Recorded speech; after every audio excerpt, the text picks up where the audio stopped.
Is there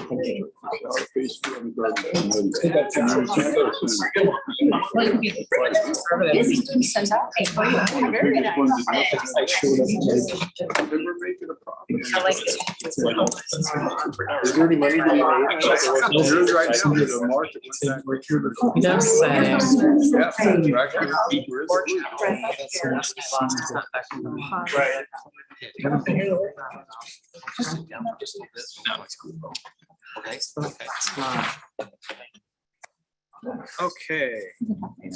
You ready? My preference on how to word it. All right, we're gonna get going here. We'll go ahead and call to order our Thursday, November 18th City Council Business Meeting. It is 6 p.m. Lindsay, would you call a roll? Councilmember Lester.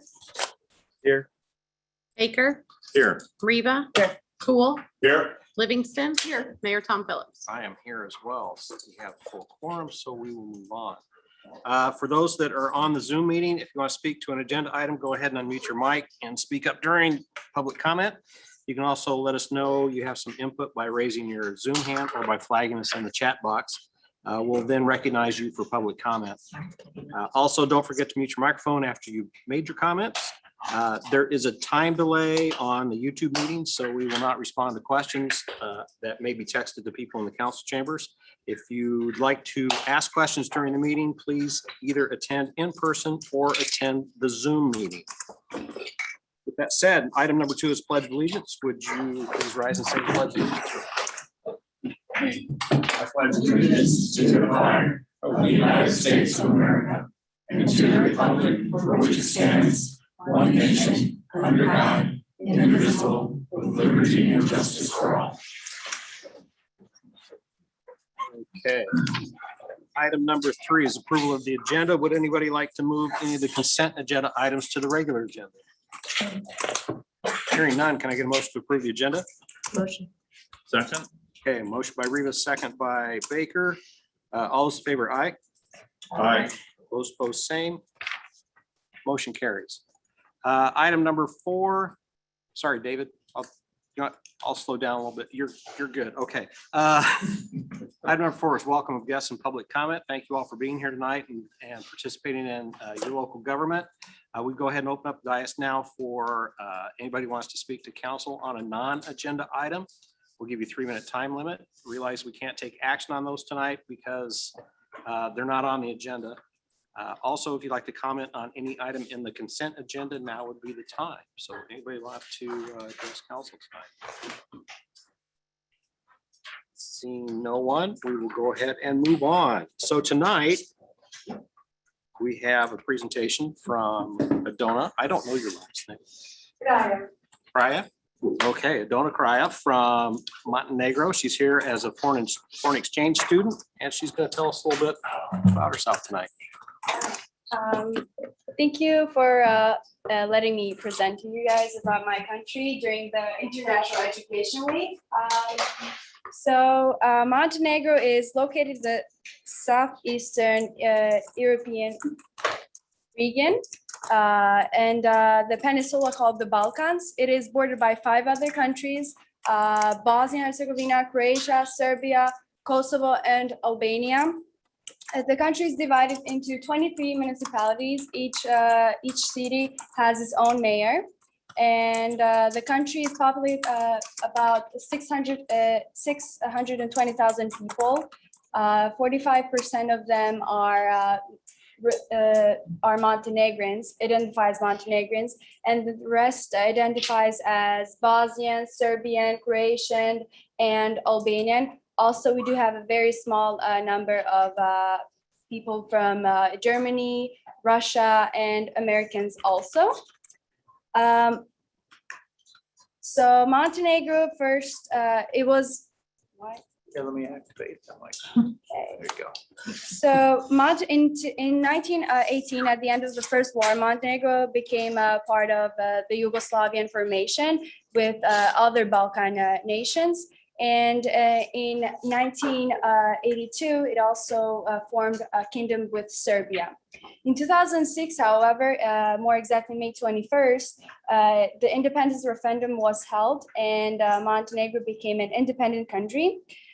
Today, Montenegro is the second newest country in Europe after Kosovo.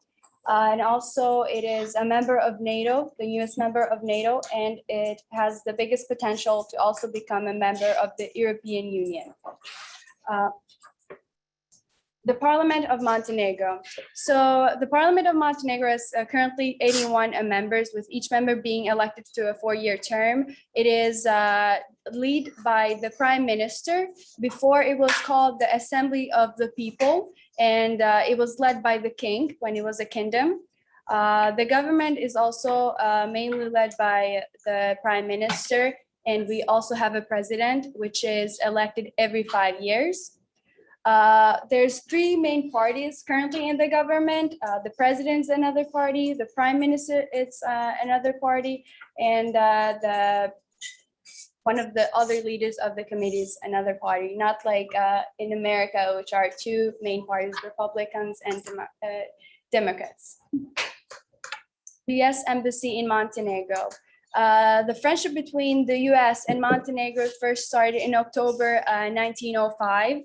And then it resumed into 2006 because the First and Second War, and once it became a part of the Yugoslavian formation, it paused. But today we have a building, an embassy in Montenegro. This is Ambassador Madame Judy Rising. She has supported us exchange students. This year, we're 15 students were selected from Montenegro, and we're all in different states. I'm the only one in Iowa. I have friends in Wisconsin, New York, and so on. She has been a great support and also have made many changes in Montenegro. Montenegro also became the 29th member of NATO on 5th June 2017.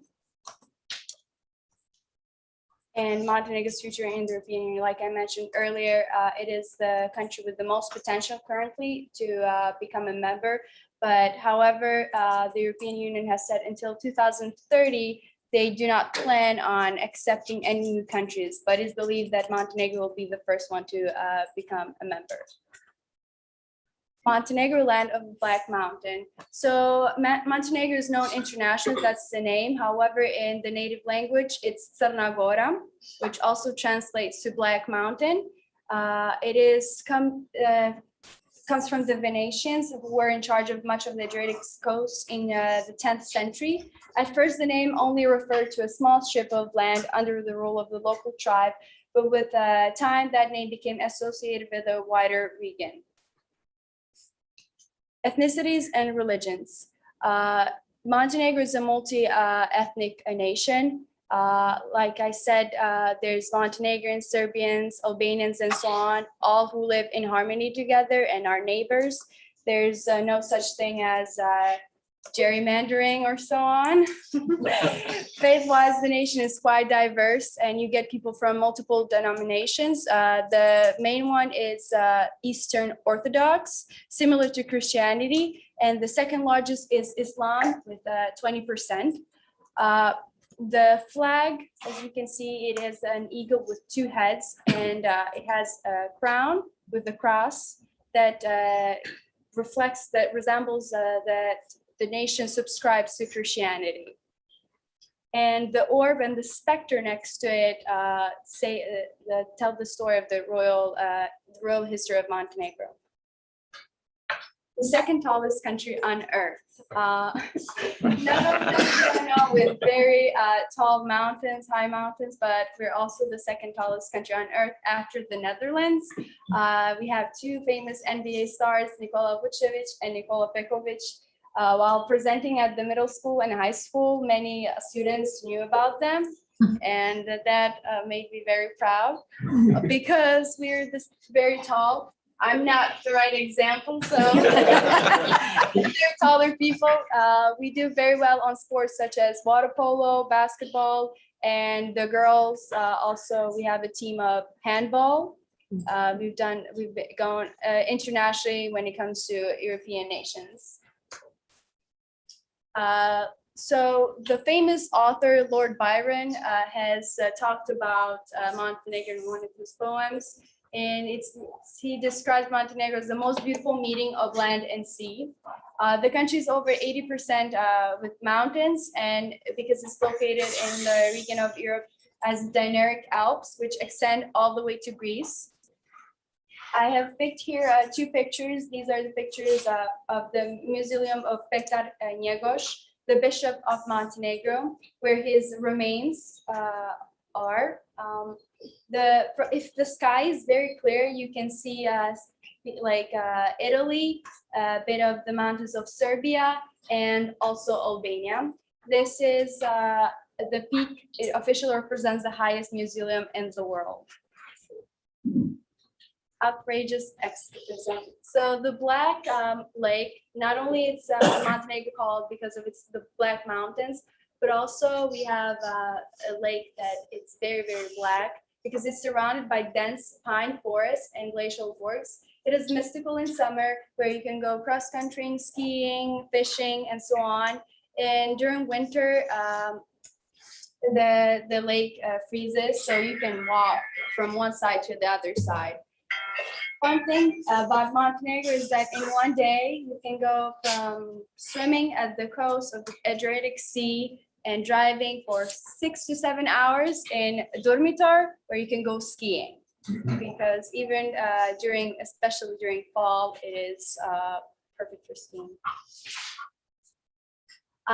Montenegrin people love extreme sports, not only like skiing, kite surfing, but also rafting. In Montenegro, Tara River Canyon, the deepest canyon in Europe and the second deepest in the world after the Grand Canyon is located. It is called the Tear of Europe and is a great natural and tourist attraction, not only for the area, the central part of Montenegro, but also in the entire country. There's also the bridge, a very tall bridge where you can go jump roping. Skadarsko jezero. Thanks to the preservation of its ecosystem, this lake has about 280 bird species and 80 fish species, some of which are in the list of endangered species, such as the Dalmatian pelican and the black ibis. This is the largest lake from all the Balkan countries. And very near the second picture, it's a picture of Kraja, my hometown. Moving on further down the coast, we have Salina. This is the airport of birds, as it's known in Europe. It is home to bird diversity that can hardly be beaten anywhere else in Europe. There are about 500 bird species, and out of those, about 250 species can be found regularly in Salina's basins, including amazing flamingos, European bee eater, European roller, and so on. There are 117 beaches in Montenegro. So the coast is 298 kilometers long, and along that coast, we have beaches such as Mogren Beach, Jazz Beach, Crystal Beach.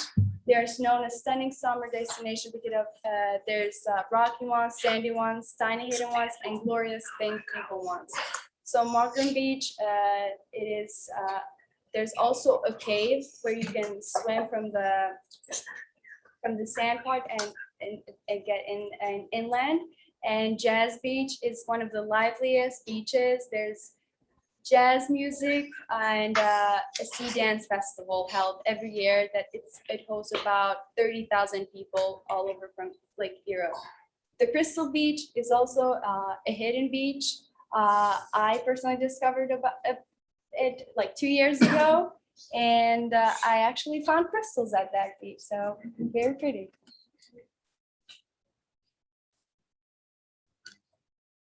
Okay, Stephan Island. This was formerly known as a residential village in the 15th century, and now it's a very famous and one of the most expensive resorts in Montenegro. It was a holiday spot for stars such as Marilyn Monroe and Sophie Loren. It is located in Budva, the town where in 2010, Madonna also performed. The public beach at Stephan is situated at the end of the causeway, and there's also a bridge that connects it with the resort. Okay, so Montenegrin cuisine, you can separate in 3 categories, depending if you go south, central part, or the northern cuisine. I did bring some traditional, we call those sugar coins, so if you guys want to try. I did not think it was going to be so many people. So I did not prepare much, but sharing is caring, I guess. So the coastal cuisine, it's influenced by Greece and Italy a bit. However, we do throw a bit of our specialties in it and the way we prepare food. The old Montenegro flavor, this is the dishes also held the names of some of the bishops and other royal people through the history. And the northern cuisine, it is more hearty and it has different meats and dairy foods. But of course, during summer, it is delicious to eat the coastal cuisine, and during winter, the northern one. It is a small country, and but it's full of different ethnicities that each make their own. That leave unique steps behind you through the history.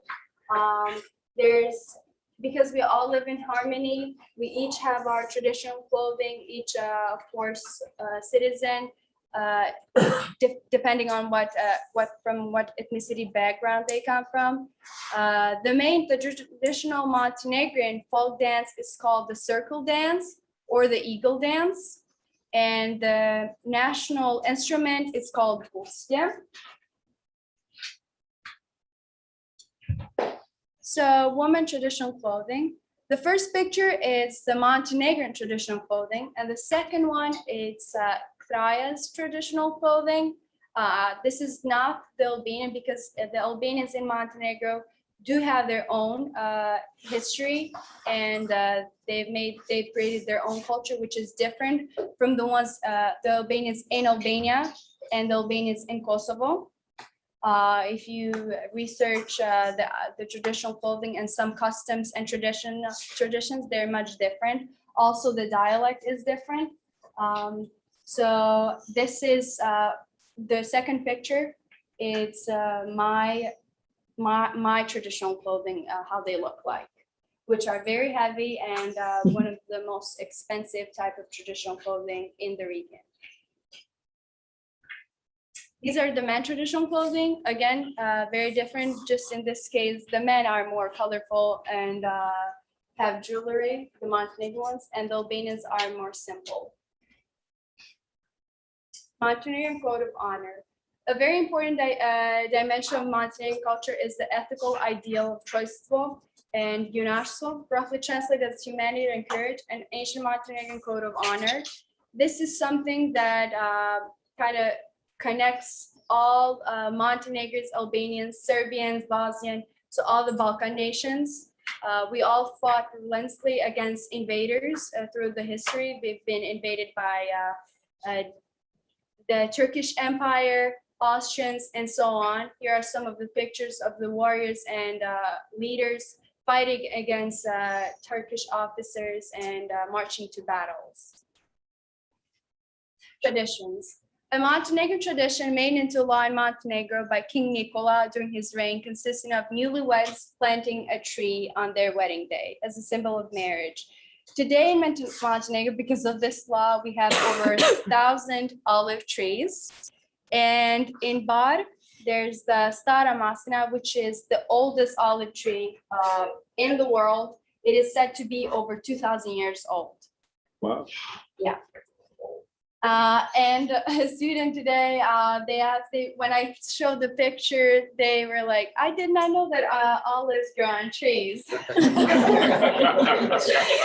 Yes, So another custom is that when in ancient times, each young man who wanted to marry a girl had to demonstrate a special skill to show that he was mature enough to marry. Around Montenegro, there's different buildings like walls or wells, which were built by young men. In Kraja, there's in a place, there's 12 wells built. The story says that a man had to, in order to marry a girl, had to build a well which was 12 meters long. But because he couldn't in that particular place where the in-laws told him to, he decided instead to build 12 wells and not one that was 12 meters deep. And there's still fresh water, especially in one of them. And citizens, like inhabitants of Kraja, go and take water from that well.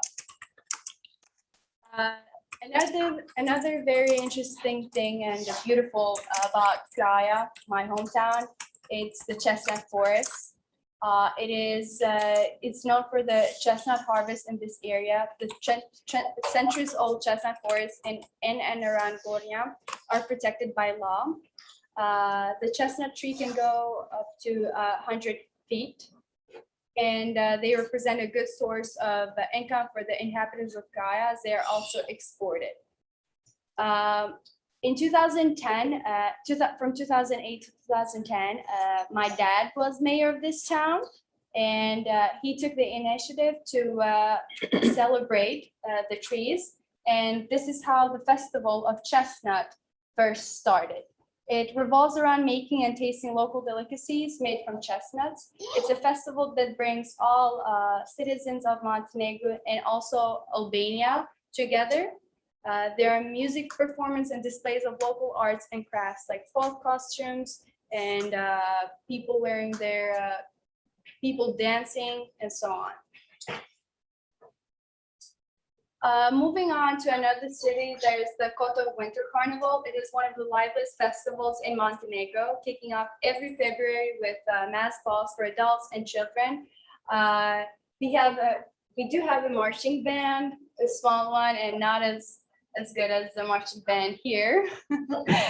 Theaters put on traditional shows, concerts are held in the streets and venues, and restaurants offer special menus.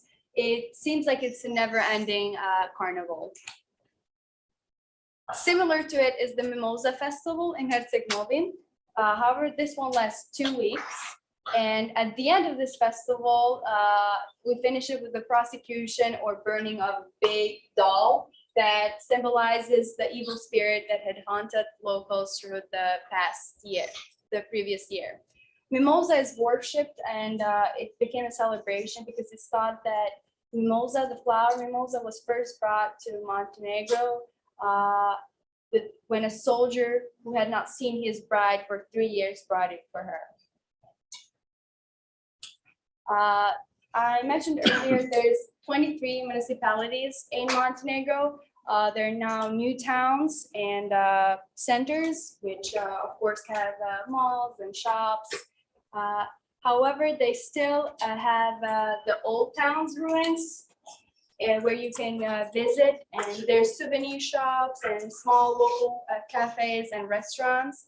Each old town is steeped in history and is an outstanding historic and site of Montenegro. I have pictures of Budva Old Town, Bar's Old Town, and Tivat Old Town.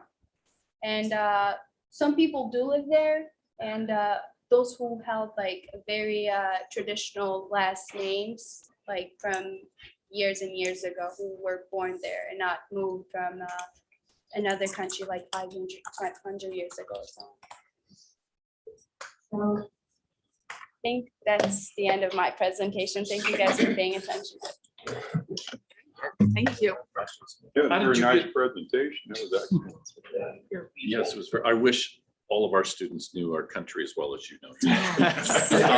But I was curious, how did you guys decide? You came to Iowa, you friends went to New York. How did that go? We did not pick the country. We could have, there's different programs you can go to Asia or US. We did pick that, but that's about it. We wrote our profiles and then the host families. And the spirits picked me. You got the lucky one. Mayor, I'm thinking maybe you ought to explore sometime a sister city. Just gonna say Montenegro. that. That looks nice to me. Sister city up with pride, So you're gonna have a good time. right? That'd be fun, yeah. Would be a good ambassador representative. Yeah. The mayor of Bod, which now currently the mayor also is the town, the small town is a part of it. He knows about the meeting today, and he also told my parents that there's gonna be an article written. All right. So I would like to take a picture with everyone, like a group picture. That'd be Sure. great, because you're gonna make the newspaper.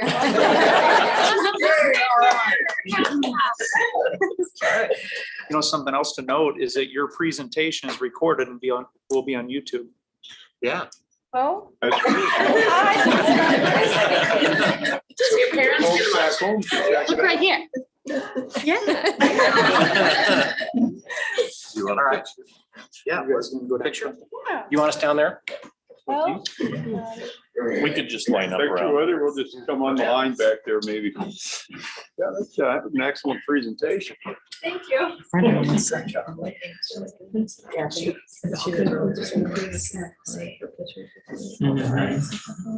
Yeah. Great. Could you show, there's a flag. Oh, yes. Yep. Have you guys seen it here?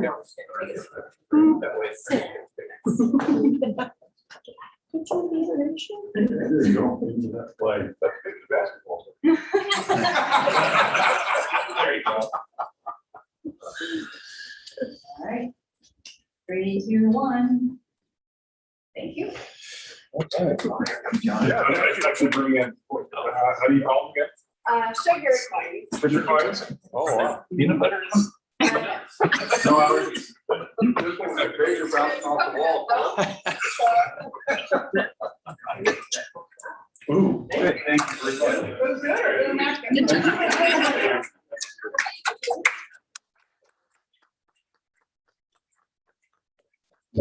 Oh, my goodness. Oh, like. Oh. I'll do it. Glazed donut. I was gonna say.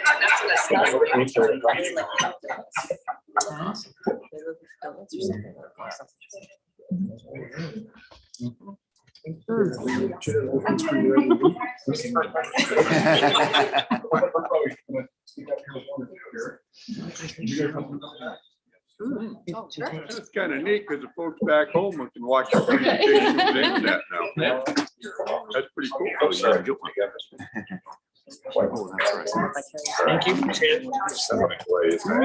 Those are good. Wow. Yeah.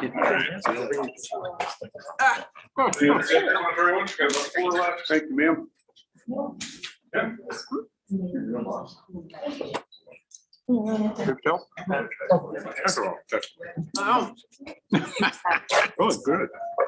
You can trust a mayor with sticky hands. We have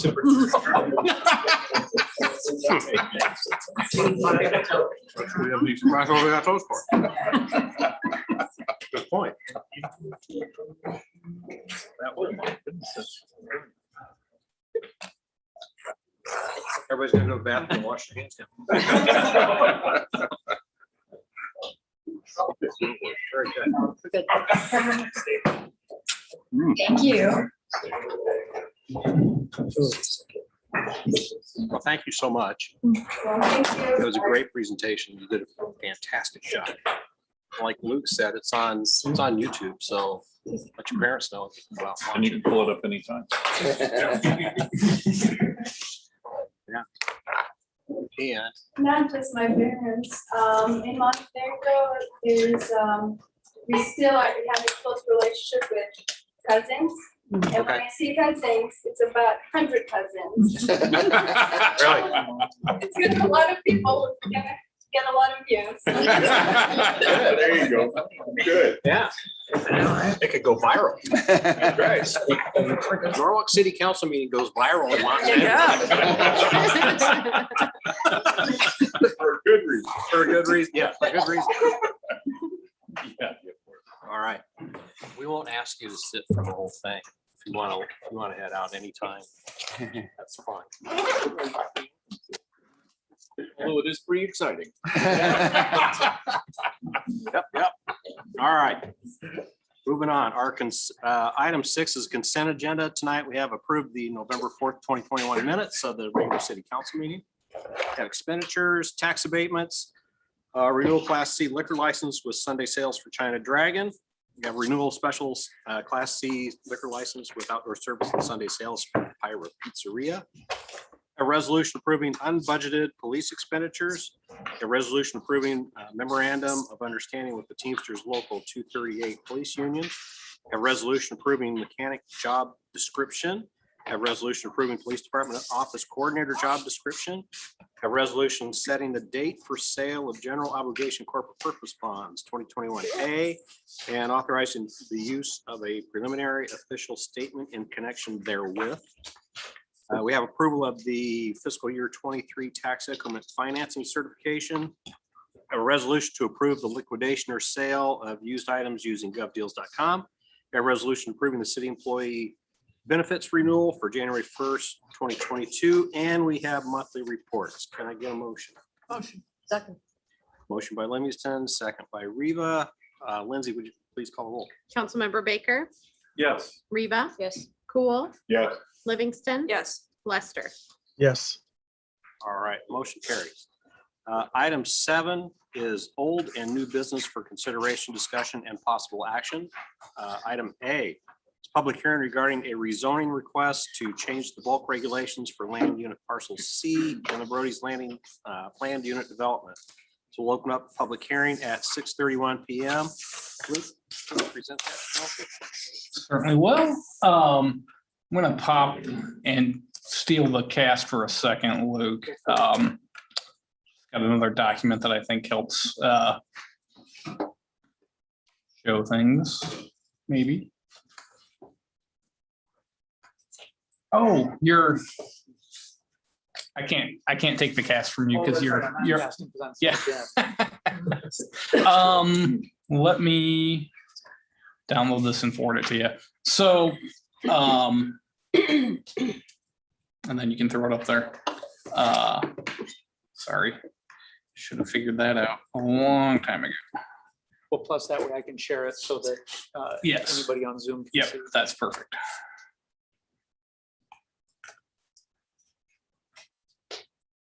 Okay, so that should be coming through. So the request here is for amendment to the PUD related to some lot sizes in the southern parts. Would be on the second page of this document. There are, this is an area that is R160 in the PUD. And as I'll explain once Luke gets that email, this issue kind of goes back to when we first approved the PUD. We approved the area as R160, but they kind of had a draft layout of everything going at that point in time. And I think there was a series of oversights when we were looking at things when they put that draft together. The area to the north is smaller lot. And the important thing is they were allowed to be 100-foot deep. And if you look at this layout and what I have Luke pulling up is the original kind of master plan lot layout. You'll see they continued these two roads south. And so that lot depth that was set by the size and shape of the roads to the north kind of continued into this area to the south. If you go on the bottom of this document, Luke. So you got that parcel C is what we're talking about. You see the area in the blue above. We're essentially just continuing roads down onto that area. There was some thought in that of 60 foot wide and wasn't a lot of thought to the area dimension. And so what we have here is taking it through and then prelim plat. We actually approved a preliminary plat earlier on and missed this. But you've got a couple lots in there that are below the 7,200 square foot minimum for an R160. Because this land use parcel C was just identified as R160 in the zoning. It didn't have any special conditions for lot size. So we had this master plan come through. We did look at a prelim plat last year and approved that. And then they've come back to ask for some changes of that prelim plat. And in doing review of those changes, we caught that a couple of these lots were 6,000 square feet, which does not meet the current zoning. So we recommended that the developer either amend their prelim plat to set things the right dimension or to request a PUD. One of the issues with amending the prelim plat and the dimensionality of things was because we'd previously approved that, they had worked on some infrastructure in this area and have some things installed per the previously approved plans. So that kind of set some things in place as well. So where we're at today is request to do a PUD amendment that would allow for essentially what was presented to council back with the master plan without knowing that we had a lot dimensionality issue. That's really the kind of nuts and bolts of it. David Benson's here from Bishop. He's the engineer that's worked on the project. We did take it to P&Z. We had some technical issues in the first public hearing. So we redid the public hearing to allow Bishop to participate in that meeting and kind of talk through their kind of aspects of designing the plat and the request. And that did result in a favorable recommendation from the Planning Commission, though they were initially a little concerned about the changes. Having the engineer there to be able to talk through like where we're at today with it, I think helped them understand the concerns a little bit better. So with that, you have a recommendation from the Planning Commission for approval, and I'd take any questions that I'm sure you guys have. So basically on this one, they have some infrastructure that's in place already. Correct. And by the time they got around to actually putting the stakes in the ground down here, they realized they were going to be a little short in places. Yeah, I'm not sure if we were to the staking out of properties points. We had caught it in our, like I said, prelim plat review of actually the change in prelim plat that you'll see come forward after this rezoning would go through is for some of the lots to the north. So it's not even really related to this area, but you know, us doing our due diligence and double checking things. On the third time through, we caught a lot size that was incorrect. And I guess to call those out, it's lot 49, 24, 16, 17, and I think 51.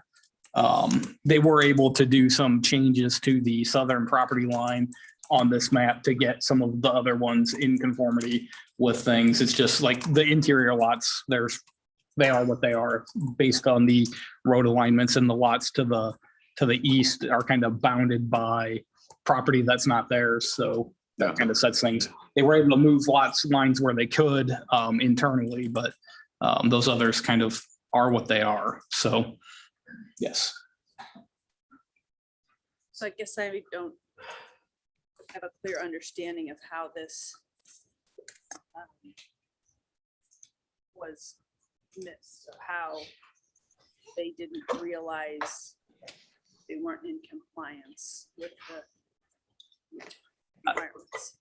I think it goes back to the initial master plan and just laying out a subdivision that was set based on the lot depth of allowed uses to the north and wasn't really contemplate. When you're talking R160, you're usually thinking, what's the width of my lot, right? Like, because that's the R160 is one of the main things that we're looking at is width, and in laying that out and then not catching it. So I think from the developer standpoint, initially with that initial master plan, we didn't identify it at that point in time, which would have been the best time to catch it, because we could have debated it and discussed it in the original PUD approval. And then coming through with the prelim plat, I think, both from the engineering side and the development, community development side, just missing the dimension size. And so now we're at a point where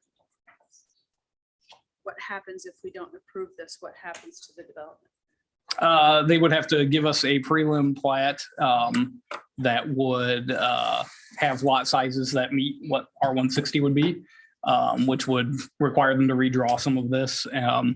I think from an infrastructure standpoint, have to rework some of the service stubs and service lines. David could probably talk more about what that would entail. I think in P and Z, what was the number? Five lots Yes. are not meeting the standard, 16, 17, 18, 24, and 49. And they were questioning and unhappy with this, but at the same time, they thought the cost going forward and the cost of having to fix this, and it was based upon our reliance, it was passed. They went ahead and approved it. So does this predominantly affect the back area of the lot as far as the layout or planned layout? Is that what it is, the setback? Yeah, well, I mean, where you would have kind of loss of space would be in the rear yards, because they're all 60-foot wide. You know, the style of house is going to be the same for those smaller lots as what's built on the adjacent lots that do meet code, because the style of the house is predominantly impacted by the width of the lot. You know, if you can do a 3-car garage or a 2-car garage, how much frontage of house you have and porch you have. So the appearance of the thing would be similar. If Yeah. you're looking at it. It would just be little backyard. Yep, that's correct. So I guess my comment is that once again, you're asked to change our standards because there's been some oversight or some error, intentional or not intentional, and now it costs too much money to do it the other way, and which is incredibly aggravating. It sounds like the error is on our side. No, well, I understand that we didn't catch the error, but the error's on their side. They presented it to us. We didn't catch it, but they presented it to us. So I'm not convinced, and I'm willing to be convinced, but I'm not convinced the error's only on our side. And my concern is that consistently we are asked to make modifications, to adjust setbacks, to go contrary to what our standards are. And now we are asked to do it because things weren't planned out correctly, well enough, whatever, to begin with. I don't like it.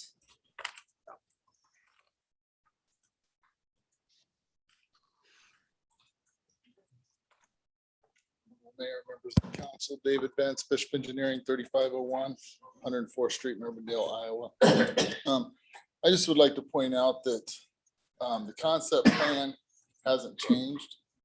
And when we talked with city staff on this, they were always shorter lots with the smaller setbacks and all that. The discussion was had that we're just going to use an R160 overlay. Like Luke clearly stated that it wasn't understood or wasn't explained or wasn't caught very clearly that affected the square footage as much as the front yard lot width. And so that was overlooked. Nobody's changed anything. It's not like we're coming to you, hey, we want to change this because something changed from the concept plan. We are not changing the original concept plan from the PUD. And it's not just services that are changing.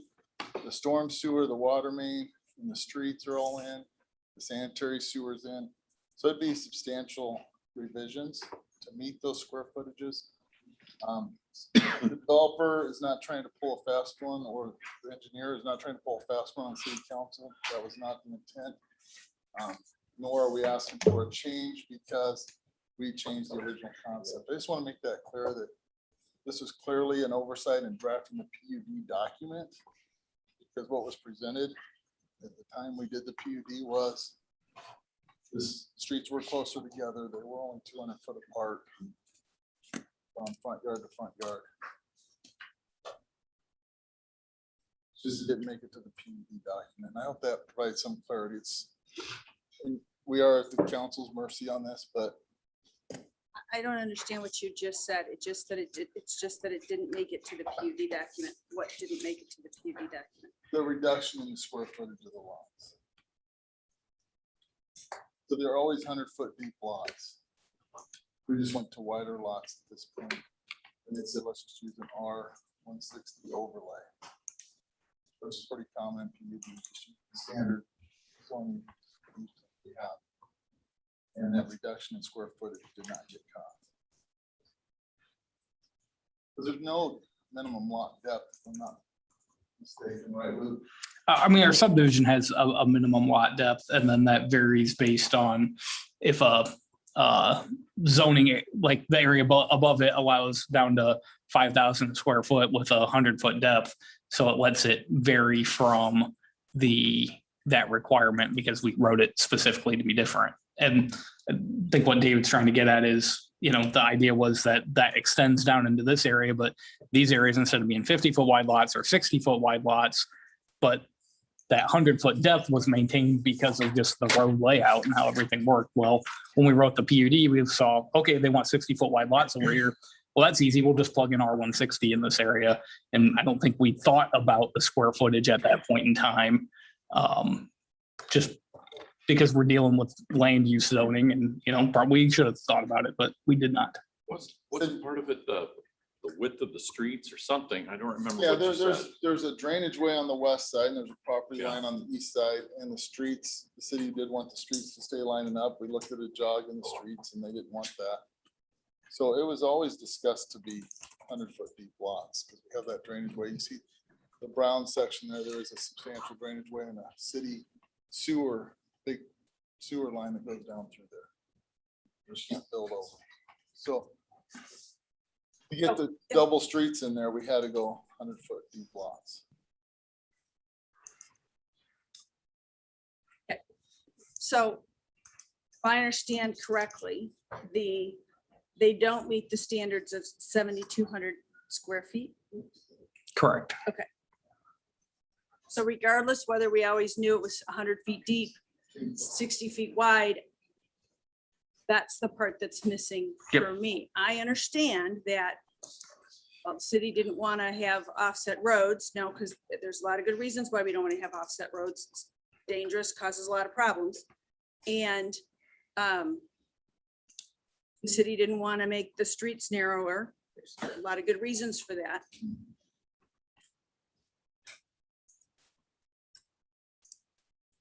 Okay, well.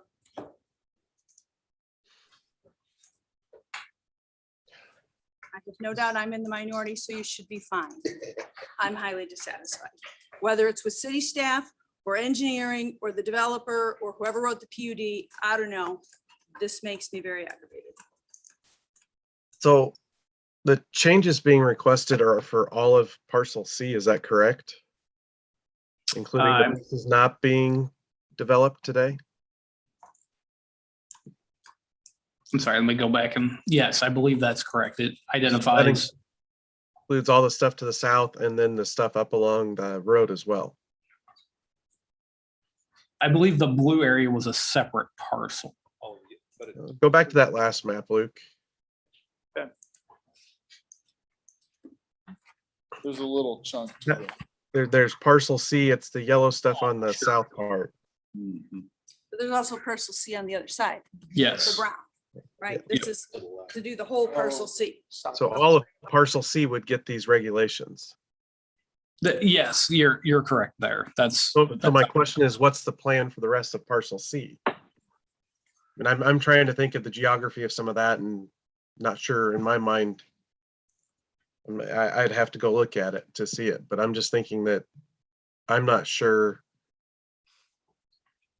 that I want to say amend the whole parcel C to this 6,000 square foot lot and the 5-foot side setbacks. And I think there's some of that stuff that just concerns me.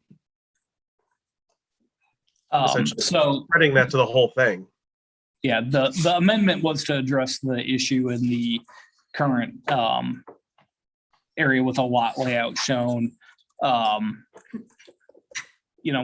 we had just did the amendment to all of parcel C, but we've not seen a concept for what that other area of parcel C would look like. So I don't know if David has an opinion on if that got split out and was something else that got left as R160.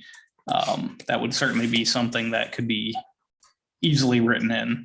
Yeah, I think we'd be fine with, if you want to keep the parcel C that's to the west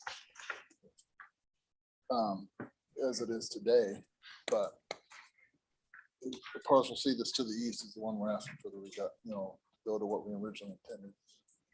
If it would have gone through the way we thought it was going to go through a year or two ago, that parcel C would have been the same as this parcel C, but I'm fine with parcel C to the east. We call it parcel C-1. David, is what you're talking about what's highlighted in red? Yeah, because everything up there is detention. And just so everybody knows too, we moved the south lot line further south so we could get more lots compliant, because there was 7 lots that weren't compliant. So we moved the south lot line south to get 2 of those lots compliant. But without moving streets and street right away and all that stuff, we can't do the 5 compliant. Basically, you've got, what, 5 lots in there that you need some wiggle room on, right? Yeah. So we don't have to change this whole area to be successful and get what you need. Correct. We just have to be willing to accept those 5 lots. Yeah. Right.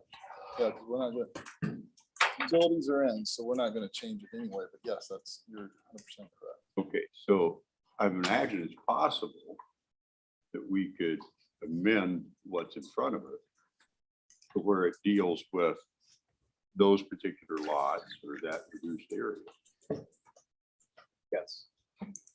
Yeah, we amended the PUD and that P and Z approved the amendment regarding the entire lot, but you can just go back and be contrary to PUD to further limit that amendment by limiting it to this specific plat or those specific lots.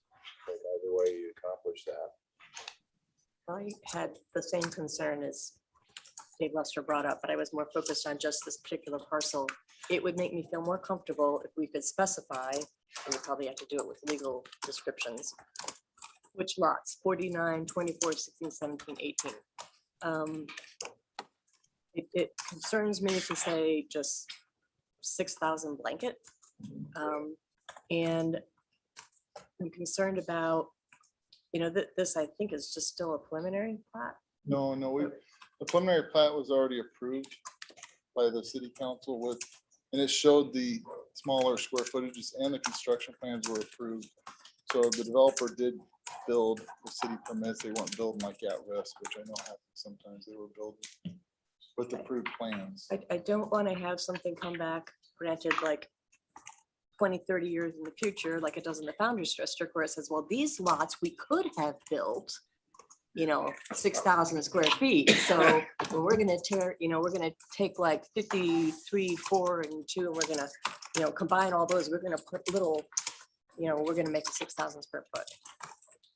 That's what I don't want. So I would like to be very specific. It's unfortunate that this happened. I also am not happy that it happened. But I appreciate that you moved the south lot line. You've done, your streets are in. But I just want to be very specific about what lots and how you do that, whether it's through legal description or actually calling out the lot numbers. I don't want anything else to be less than what it is shown here. And I also don't understand. So it's 60 foot wide. So look at lot like 55. So it says 56.23. It says a 60 foot for the front of the lot or the. Yeah. So the lot dimension gets measured at a tangent line at the front setback. So like all those curved ones. Yeah. You go on the front setback and you've determined the lot width. You draw a tangent line through the midpoint of the lot. It's really wonky to figure out the lot width on those. So what you'll find there though is the front lot dimension has a curve line and a curve table that you can go look at to get a better idea of what those are. But a lot of those lot width dimension calculations on a cul-de-sac bulb are things that aren't shown on the prelim plat. They're calculated out to determine what they are. So.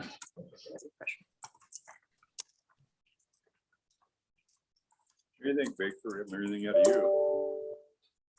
Well, I aired everything in the P and Z, but I feel like they've made every effort they could. It's unfortunate. Again, like everyone else, I wasn't happy about the air. I think it's been done, and I think it is. I don't think it's going to harm anyone going forward. People will see if they're buying a lot that is smaller than the lot next door. None of these are sold yet. Like I said, I think it's bad that it doesn't fit in with what we have proposed, but I think they've done a good job to mitigate it as much as they can. And I don't disagree with that. When this kind of thing happens and we say, well, we're not happy with it, but there's not really practically speaking anything we can do. I mean, we could, right? But as a practical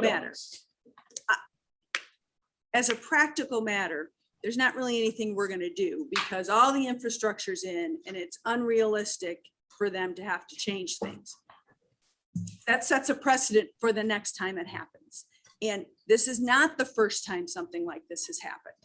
That's my aggravation. So I'm not disagreeing with what you're saying, Brian. And I appreciate Stephanie's request of, okay, if we're going to do this, let's just do this that we're talking about, not all of parcel C or even all of this section of parcel C, just what we're talking about. But they're already made exceptions to our standards for this development. And now we're back doing it again. And I'm not happy. And whoever's responsibility it is, this should not be what we're dealing with. And that's what I'm not happy about. Is there a way, you said you have your utilities and I don't know how it would impact it. So 49 and 24, the lots above it and the lots below it are bigger than minimum. Could you not just widen 49 and 24? Okay, but then those lots wouldn't meet. So corner lots require an additional width beyond the minimum lot width. We looked at that. You have the same question. So if we offered a motion that addressed these specific laws, suppose a guy could pick up 3 votes, maybe a second. All right, how about if I make a motion? We're still in the public hearing. Oh, I'm sorry. That's good. I'll get back on my horse here. All right. Any other questions? Any public comment? Have we received any oral or written comments? We have not. All right, thank you. All right, with that, we'll go ahead and close public hearing at 6:58 PM. Item 7B is the first reading of an ordinance amending the Brody's Landing PUD within the city of Norwalk, Iowa by changing the bulk regulations and land use parcel C. So we just had a public hearing on this item. This is first of 3 readings needed to approve the ordinance. Luke, you got anything to add? I do not. Okay. Any discussion or other comments, questions from council? I'd like to amend this ordinance to address specifically those lots that are questioned, 5 lots. rather than have it authorize that whole. parcel. Okay, and that's lots 16, 17, 18, 24, and 49. I think that's it. Is that correct? Well, Are we sure? Because it doesn't sound like It we're doesn't sure. say And if anything we're on making here. this motion, then we should be That's sure. the thing. That's the only reason I asked. okay, so not to be like a jerk about this, but, okay, so 24 and 49, 6,000, I got it. But by saying that, I mean, technically they can make 16, 17, and 18, 6,000 also. I mean, we've got those closer to where they should be. I mean, We could add do we this as an, specifically go lot by lot? you could add this as an exhibit and call out each lot with its own specific lot. I like Minimum. that idea better. Yeah, we can do that. Can we satisfy it by using lot numbers? And then. Like. Legalities. We have it as an exhibit and say the minimum square foot would be as shown.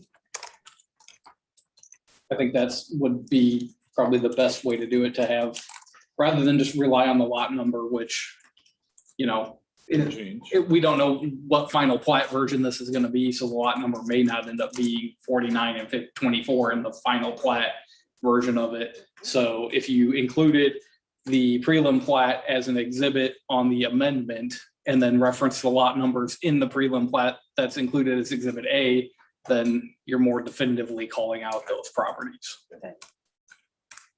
Well, let's do that. Can you make a motion for that? Is that what you're doing? Yes, sir. I'm making that motion. Something to what he said. I'll second. I got a first and a second. Way to repeat the motion. Yes, please. Okay, so Cool made a motion to amend the ordinance to specifically address 5 certain lots. 16, 17, 18, 24, and 51. 49. 49. 49. Thank you. 49. And we will use this as an exhibit and state minimum square footage is as shown per each lot. Can we say we'll use preliminary plat? Yep. as the exhibit. This wasn't the preliminary plan. This is Right. final. So we will use the final plat. Yeah. So the final plat can still change. The preliminary plat cannot change at this point in time. So that is What our are we base. looking at right now? This is the final plat. Right, That- so why that's- are we making reference to a preliminary? That's- That's Because what, the final plat has not. Well, no, that was Final plat. my mistake. I had in my mind that this was a preliminary plat. If this is the final plat, the plat's not gonna change. Okay. So.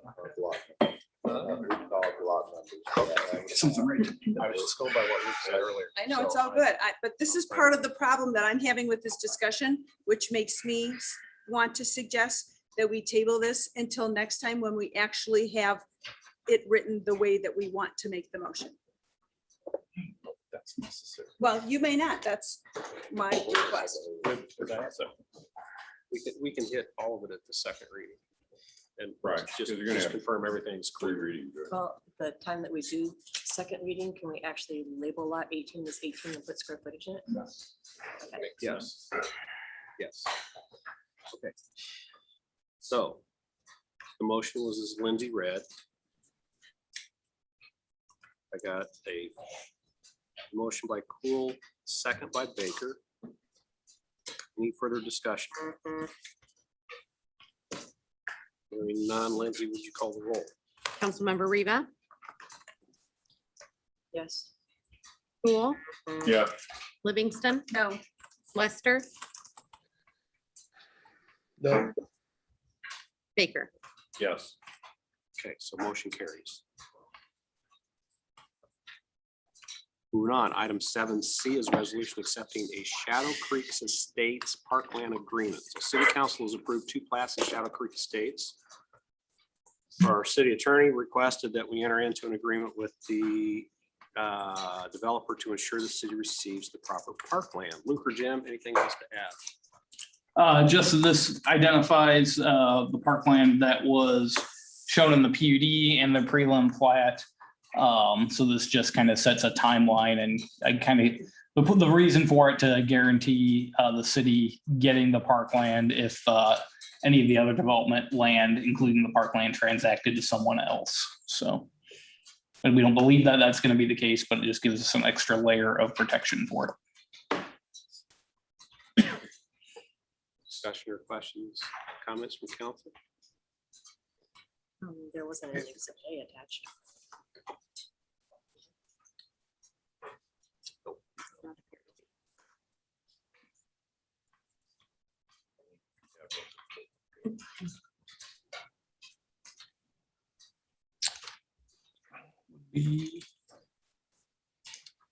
The PUD itself. This catches us up on the other parkland. Combined. Integration of parkland vegetation in one park. Well, this is all the Shadow Creek one, so this is the one, this is located off Beardsley there, south of Beardsley. Okay. Oh, okay, all right, I was thinking something. Yeah. Thank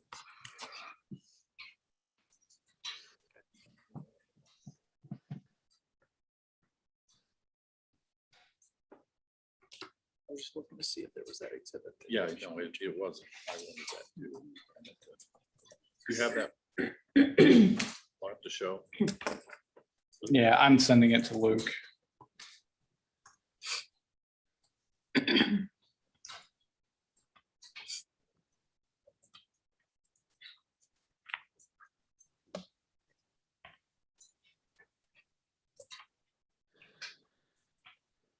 All right. Right one.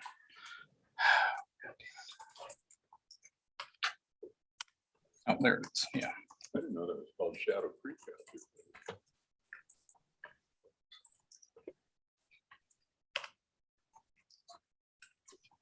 So that'd be page 4 of the document I shared with you. We'll be talking about parcel D, area to the south.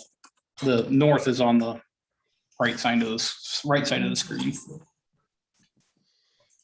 that's gonna follow that creek here, right? Yes. It's the starting of a kind of linear green belt park that would go up to Beardsley when the Ron property would develop to the east.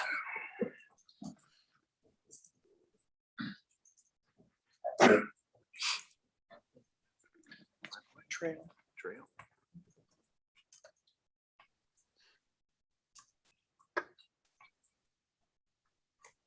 So that's exhibit A. Yes.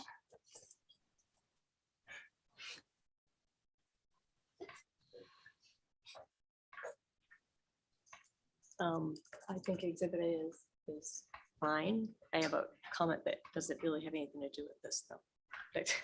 But when we get around to developing that parkland, can we make sure that we don't do anything that provides access to the creek that lets people go into Lake Colchester? He's chuckling because there's been a lot of discussion about that very issue between us and Lakewood and staff. We've had that request from Lakewood. So we appreciate that other people are thinking the same thing. Right. So we're restricting our water access. Is that what you're saying? Requesting that if there's a creek, if there's a waterway that goes through there, that people can't just go up that waterway onto Lake Colchester, because Lake Colchester is a private lake. But then Lake Colchester needs to put a sign up somewhere saying that this is where you enter a private lake and that you have to be a member to enter this point. I think before we get too far into the discussion, it's very questionable whether the water on it is private. And there's been a lot of discussion, a lot of research going on over that. And they're still doing that. I'd be happy to share that with the council. But at this point in time, This is very premature. I was just looking at it. and Yeah. Just, Yeah. okay, doesn't have anything to do with this. mhm. But just so you know, we have been looking into that to prepare for that situation. We're likely gonna run into more of these too as we develop. Other comments? Questions?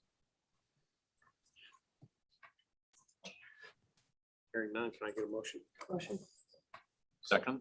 Motion by Rivas, seconded by Baker. Any further discussion? Hearing none, Lindsay, would you call the roll? Councilmember Cool, Yes. Livingston, Yes. Lester, Yes. Baker, Yes. Reba. Yes. All right, motion carries. Item 7D is resolution approving an agreement accepting a surety for public infrastructure at the Legacy Circle Villas Plat 3 area. So this is the area on the east side of the circle. Hubble would like to start developing some of the lots but not all the infrastructure is in place.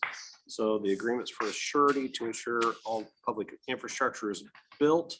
And it's a fairly common practice to get developers going on their building and still assure that public infrastructure gets built.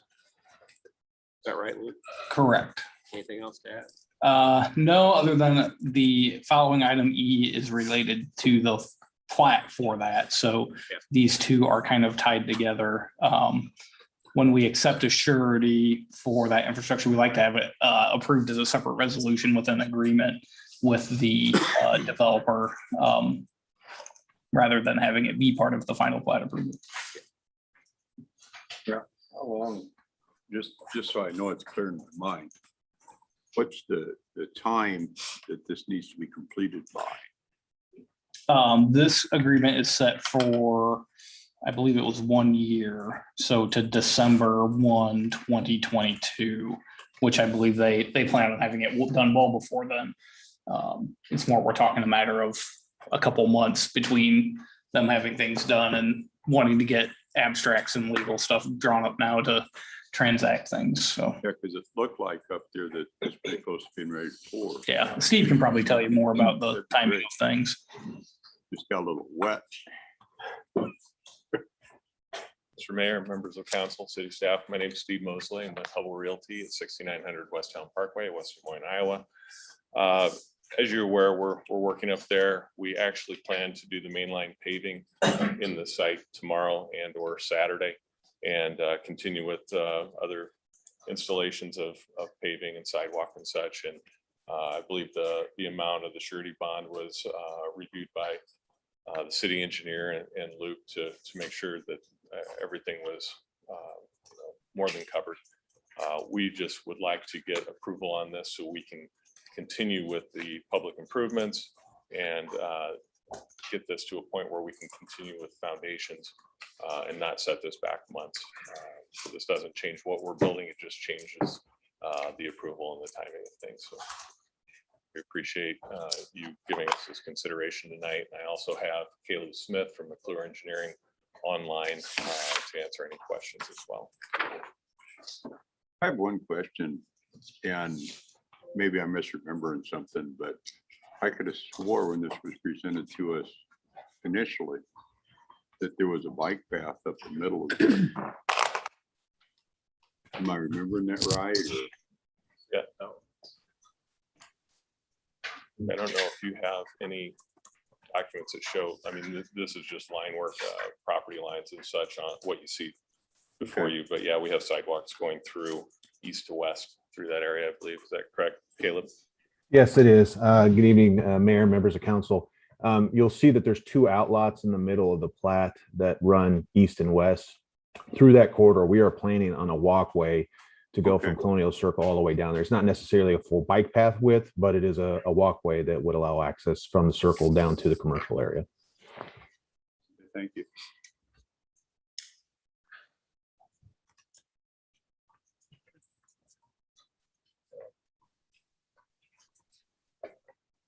All right, thanks. Thank you. Any public comment? Hearing none, can I get a motion? Motion. Second. Motion by Cool, second by Livingston. Any further discussion? Hearing none. Lindsay, would you call the roll? Councilmember Livingston, Yes. Lester, Yes. Baker, Yes. Reva, Yes. Cool. Yes. All right, motion carries. Item 7E is resolution approving the final plat of Legacy Circle Villas Plat 3. So this is the same area that we just talked about. Since we have the surety, council can approve the final plat. And with the expectation that public infrastructure will be there, that also allows Hubble to get going on their building. Luke, what else you have to add? Just run through kind of the status of the final plat itself. It's, remember, the 16 duplex lots that front on the Colonial Circle. So kind of continuing those duplex villas around the east side of the circle. And then the 51 compact single family detached lots in the area to the east of the circle. Other than that, everything's gone through planning commission with approval.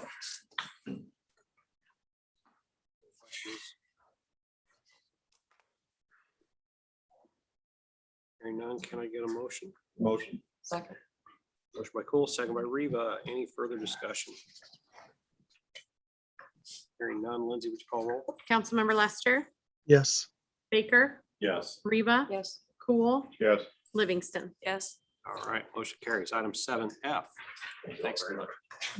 It's third reading of an ordinance amending the official zoning map of the city of Norwalk, Iowa by rezoning the home at 1100 Gordon Avenue from R4 high density residential to R160 single family residential. So this is the lot that Methodist Church owns and is looking to sell the single family home that is currently there. To get that done cleanly, they'd like to rezone to R160. So this is the third and final reading for the ordinance. Luke, anything else to add? Nope. All right, any discussion by council? Public comment? Can I get a motion? Motion. Second. Motion by Cool, second by Livingston. Lindsay, would you call roll? Councilmember Baker, Yes. Reva, Yes. Cool, Yes. Livingston, Yes. Lester. Yes. All right, motion carries. Item 8. Council requires the staff updates. Luke Paris, you have an update on the low moderate income rehab assistant pilot program? Yeah, I believe the last council meeting, there were some questions on where we were at with this. So I want to give a quick update. We had initially had a potential project that we thought would be a good initial project for that, in kind of discussing what that might be with that individual. There was some lack of willingness to let us do what we would need to do for that. So at that point in time, this frankly came back burner a little bit. I did work with West Des Moines over the summer to get a lot of their documentation on how they run their program, which is what we modeled ours after. So I've got a lot of that documentation fit into Norwalk stuff. I need to sit down and review that with Jim, and then we can start seeking some other projects that we can use that for, and hopefully get something going here over the winter months, with a project hopefully starting up in the spring once it gets nicer. So. Any questions for Luke on that? All right, Luke, you got anything else? Just, I guess as far as development goes, our new permitting software really lets us kind of get a better glimpse of what's happening more frequently. We've wrapped in our plating process with that, as well as like doing parcels and everything in it. And so we've been getting parcels all set up, and I think I've entered 400 new parcels that we'll be able to have permits pulled on them. So, you know, that's more, we usually talk about how many single family permits we've had for the year or whatever. But we don't talk a lot about how many parcel lots we've created that are potentially buildable. And so those won't all go at the same time, obviously, but we've got a good inventory to keep kind of the steady pace of growth that we've been having. So it's good. Cool. All right, thank you. Fiscal year 23 budget calendar. Yes, I sent that out, I think last week. I heard from a couple people. One person said the January 27th date would not work. That is kind of that third meeting placeholder we put in there. If there's any other dates that don't work, please let me know. We can make changes as needed. Otherwise, we'll probably go with this and make an adjustment for that third one if we need it. Let's hope we don't. And then Monday, we will get our bond rating call. Our bond rating, I should say, not the call. We'll get our bond rating and we'll send out the POS. Thank you for reviewing that. The only change I had is it did indicate the certificate, your disclosure certificate, that we were gonna use incremental property tax revenues. We're not using TIF for this one. We took that 3.2 million out. So that will be changed before it gets sent out. And we will be using debt service for this one. So a final copy will go out to everyone as well. That's all I have. All right, thank you. What else? I have a few items. First, I received a call from Ted Gorgon at Des Moines Waterworks, and he gave me some very good updates on the status of the Regional Water Authority that has been in discussions. The mayor and I had lunch with Ted. I want to say it was within the past year, and Ted's prediction, it might be 5 to 10 years before Regional Water Authority would happen. The information that he gave me today would indicate a much quicker action than previously thought. In fact, he believes that there is going to be a request for communities to adopt some kind of a resolution of support as early as January of 22. So it could be within just the next few months that you start to see some requests to step forward to show their support and going that direction. So that was some great news. Next item is the city of Norwalk, as well as all other cities and counties, are receiving ARPA funds, the American Rescue Plan. Warren County has, we're planning to go meet with them to ask if they would want to use some of those funds to help invest in our next certified site that we're looking at being south of where Michael Foods and Windsor Windows went. As you know, we're planning that sanitary sewer interceptor. It's in our CIP. It's something that council has said, yes, we understand development is a big part of moving that forward. But what we're planning to do here in the month of December is to go and do a presentation to the supervisors and specifically request to dedicate some of those funds towards that project. Questions on that or any concerns about making What that are the request? names of these dates? What did you say? American Rescue Plan. Okay, so this is the same money that we were talking about with The Wright Road water main project. Next thing, just kind of something I went through recently. It was about an 8-week program, high performance leadership. It's academy through ICMA, and that was completed. It was a good program, pulled a lot away from there that helps me and just overall effectiveness of leadership. Last item that I have is a joint meeting early in January. The mayor and I met with Aaron DeCook and a representative from the Des Moines Airport. And there is some requested funding to help with the terminal expansion for the Des Moines Airport. So it was suggested that we all get together, all the cities as well as the county, try to do some kind of a Zoom offering in case some people can't be there, but bring everybody together to the table to see what kind of financial support we would all be willing to do for that terminal expansion. Jean went to the first meeting where it was presented to the city managers. I couldn't be there. She went in my place. She brought back some good information. And again, we've continued to have meetings with the airport, the metro managers. I will tell you, as of yesterday, at our metro managers meeting, I found out that there are already 4 communities, some of the largest communities in the metro, that are all ready to move forward with the resolution of support. Dedicate some funding. Of course, there's a few communities that are asking lots of questions, but it's good to see that there's support for that airport expansion. And that's all I have. All right, thank you. Be in a position to benefit from that pretty well. Brian. Nothing. Nothing. Lindsay? I don't think so. Robin. Just want to let everybody know that the ice rink is up. It has water in it, but it's obviously not frozen. So we still have the red light, green light. So when it's red, we ask everyone to stay off And when it's green, it means that it's thick enough for people to skate.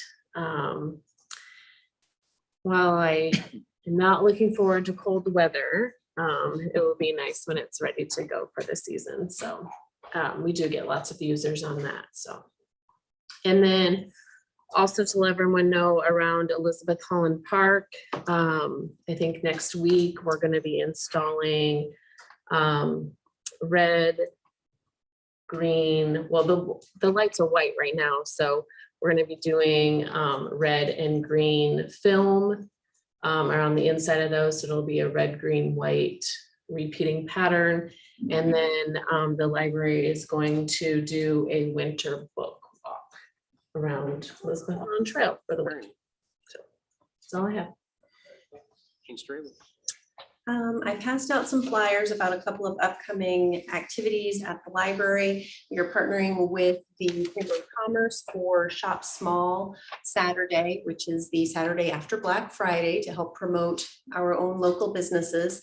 And they invited businesses to be a welcome center, and the library is happy to serve as one of those. So folks will be encouraged to come to the library and pick up a shopping bag of goodies from the chamber. They will provide those. And then we are also providing cookies and cocoa and coffee. And that will be all day on Saturday, November 27th from 10 to 5. And we are also going to open up the meeting room, and we are providing materials for people to wrap their presents. So we've got a bunch of wrapping paper, some bows, scissors, tape, all the good stuff. And if people cannot come on that Saturday, we're going to have the same activity, not the shop small part, but the wrapping part every Saturday up until Christmas. So bring all your things to the library and get them all wrapped. And we are very excited. Our Library Foundation is getting very active. And if you are on Facebook, please follow the Norwalk Easter Public Library Foundation on Facebook. They are promoting a lot of the things that we do, and they're going to have some interesting fundraisers coming up. Every bit of fundraising they do goes to support the library through our programs or activities. And they are going to be helping us with the adoption of a special mascot. So the library is going to have a dog. It's not a real dog, but it's a dog costume. We're very excited. And on Monday, if you are so inclined, you can suggest a name for the library dog. So we would like to have some interesting names to choose from. You can enter those through Facebook or on the webpage, or come in the library and do so. And on Friday, December 10th, from 4 to 7 at the library, we are going to meet and greet for everyone, our new doggy friend at Holidays at the library. So we'll have photo ops, we'll have some crafts and take homes, some treats, lots of good stuff. So please join us. Awesome. It's awesome. Awesome.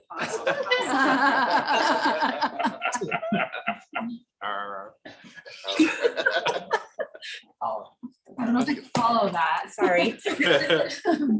So Kosovo finished up their elections, and lots of changes pretty much in all of our cities. And unfortunately, our beloved mayor of our sister city of Brewster did not get reelected, which is shocking because he did so much for that community.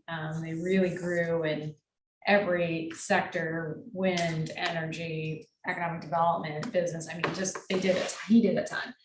But the way that their parties work there, you have to kind of have this coalition of parties. So it's not always necessarily about your popularity. It's kind of a different system. But anyway, so he's not there, but we have heard that the new mayor is also great. So I don't know, haven't met him yet, but we'll see what happens with that. So we do plan on the next council meeting to have a sports campus development agreement. So fingers are still crossed there, pending any major changes, which I don't foresee.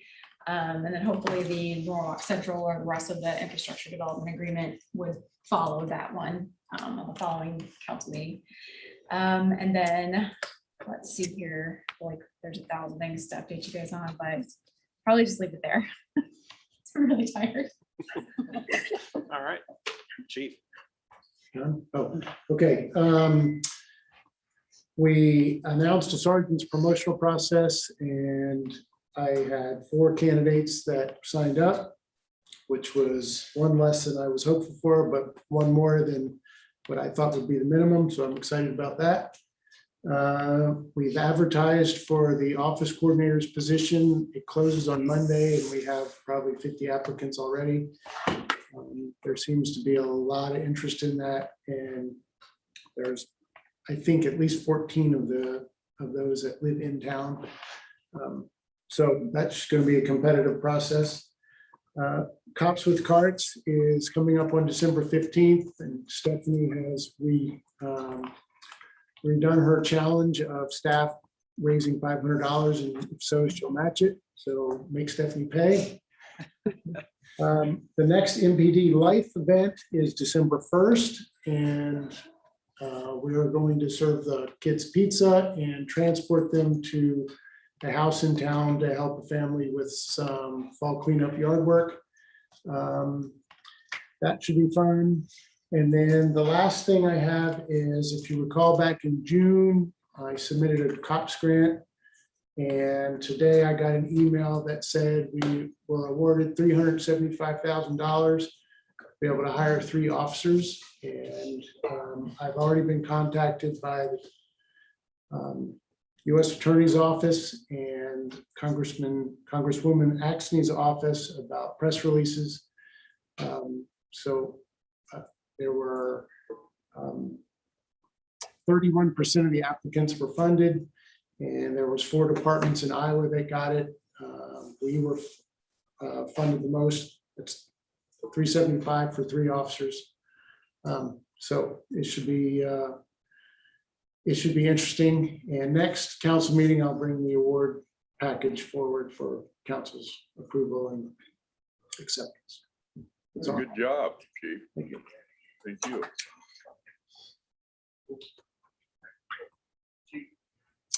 Monday, we're having the swearing-in ceremony at the fire department. Myself, Chaplain Lidkey, our 3 full-time firefighter paramedics, and then a handful of part-timers are going to be sworn in officially to the department. Mayor's going to do mine, and then I'll do theirs. So we're going to have ice cream. I think Wendy's going to bring ice cream, so we're going to set a cake. The other thing we have coming up is Santa Day on the 11th. So I know that's a big deal in the city of Norwalk. It's probably going to look a little bit different this year, honestly. As the city continues to grow, it's becoming increasingly more difficult to get every street hit. So just be aware that it's going to look a little bit different, but we're going to do our best to get to all sides of town and wave to all the kids. That's all I got. Wayne. Nothing. Tony. Nothing else from me, Mayor. Thanks. Good. Well, I got a couple things. All right. One, my daughter had a really successful ribbon cutting today for a flower shop. Yeah. Going great. I learned a lot about setting up a business. Yeah. I learned a lot. Anyway, so appreciate the support of the chamber and, you know, the folks in the community that were able to turn up. A couple more open houses, I guess she's doing tomorrow and Saturday. I think. Nice crowd. Then I also have a presentation for you, Mayor, for the city. Well, this is a tile, and depicted on this tile is our new recycling center that we built up in Grind. Okay. And you know, you recall that you assigned me to the garbage, I mean the Metro Waste Board. No, actually, I enjoy that assignment, and we spoke, and I told you I wanted to keep it. Yeah. But anyway, we constructed this facility over this last year, and it is the largest one in the upper part of the Midwest. And one of the other things they noted is that we have the cleanest garbage in the country. We really do. The recycle is the cleanest in the country. And the value of recycling has gone up, and we're actually selling it now at a profit. Wow. I think that's great. That's good. That's great. There are 17 employees right now on the day shift that plan on bumping a second shift. The reason that it's in Grimes is because of the location geographically. You know, they've got a smaller one, older one, on the east side of Polk County. So this makes it convenient for everybody. And they also already own the land. So it was like a no-brainer. But anyway, so we were hoping that you might be able to display this somewhere down here in the building. All right. And It's your time. Thank you. You're welcome. Try to put it up somewhere. Also, just in commenting on the board meeting last night, one of the things that we discussed was the bundling of services to get a better, cost ratio. We do the yard waste, we do the garbage, we do the recycling. And they'll be in touch with our city manager probably over the next week or so with the results of those bids they've been receiving them and so forth. They look really, really favorable. But what the concept has done is bundled populations of communities up to about 25,000 and bid them in those packages.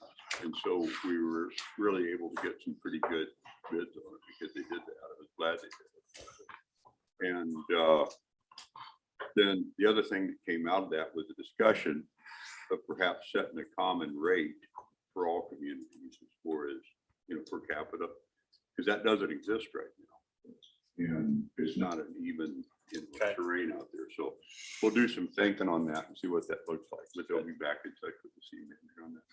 Awesome. Anyway, so, but that's a good place. All right. All right, thank you. Will do. Good place. Jack. So I am on the board for the Icon Water Trails, Iowa Confluence Water Trails. And we had our first executive board meeting. I am the secretary, and they have launched their website, and we made the trail system cut on their website, right down there on the Orange Trail with the North Trail. All right.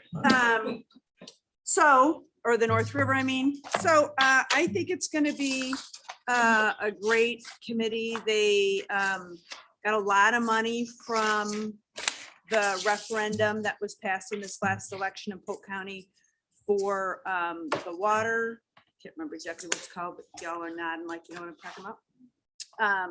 And so quite a bit of that money will go to help support the efforts of Icon. So I think it's going to be a good thing, and I'm looking forward to helping launch this whole confluence of all the water trails. All right. Oh, and Jean Strabel did a fantastic job when the Coasters were here. They were very impressed with the library. I was very impressed with the library. It was everybody did a very impressive job. They were very impressed with the fire and police station. It was a good event. I think they were very happy, enjoyed their time here, and got a lot out of it.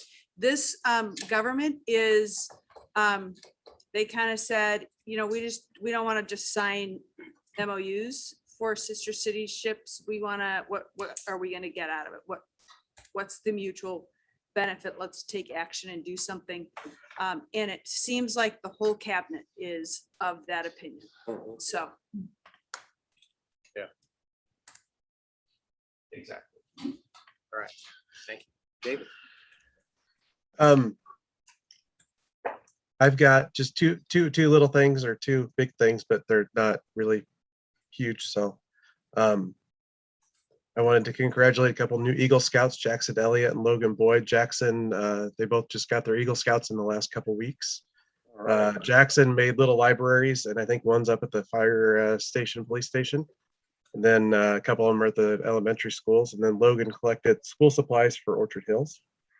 And then we had two scouts that earned their Eagle during the pandemic and haven't been able to celebrate that very well. And so in 2 weeks, we're having a celebration for those two. Sheldon Hill is one of them. He graduated almost 18 months ago from high school. But he had the large community games. So if you go to any of the game, he made up for Hometown Pride. So if you go to any of the, like at the 4th of July, they had the big checkers out. That was one of the things that came out of that was from him. So, and then the last one was Alec Lester, my son. So if you go out in the lobby, you'll see a flag collection box, and there's 4 of those throughout town. There's one at the library, one up at the new City State Bank, one at City Hall, and then one out and coming at the Legion Hall. So Just wanted to shout out to all four of them because I hadn't been able to do that yet. So Great. Thank you. Jim? Nope, nothing.